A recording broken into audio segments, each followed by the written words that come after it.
उप्पल इलाके में गुज़िश्ता 4 दिन कबल पेश आई दोहरे कत्ल की वारदात के मुलजिमीन को पुलिस ने गिरफ्तार कर लिया। कमिश्नर पुलिस राचाकोंडा महेश भागवत ने बताया कि उप्पल में 14 अक्टूबर को नरसिम्हा और श्रीनिवास जो बाप बेटे थे का एक साथ कत्ल कर दिया गया था। पुलिस ने तहकीकात के दौरान वाक़े में मुलविस मुलजिमीन की निशानदेही की, जिसके बाद 8 के मिन जुमला 5 अफराद को गिरफ्तार कर लिया गया, जबकि 3 मफरूर हैं। पुलिस ने सीसीटीवी कैमरों की बुनियाद पर इनकी गिरफ्तारी अमल में लाई, जिनमें 2 लोग नजर आए थे। इस मौके पर रक्षिता मूर्ति डीसीपी मलकाजगिरी भी मौजूद थी।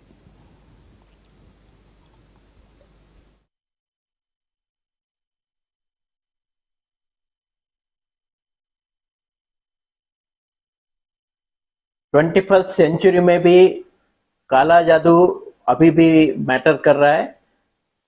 14 अक्टूबर के सुबह उप्पल पुलिस स्टेशन के साई हनुमान नगर में एक डबल मर्डर केस रिपोर्ट हुआ, जिसमें फादर और सन को 2 व्यक्ति ने आके उनके ऊपर अटैक करके उनको मार दिया था। वो केस हमारे डीसीपी मलकाजगिरी, एसीपी एसएचओ उप्पल के टीम ने और हमारे एसओटी के टीम ने डिटेक्ट किया है।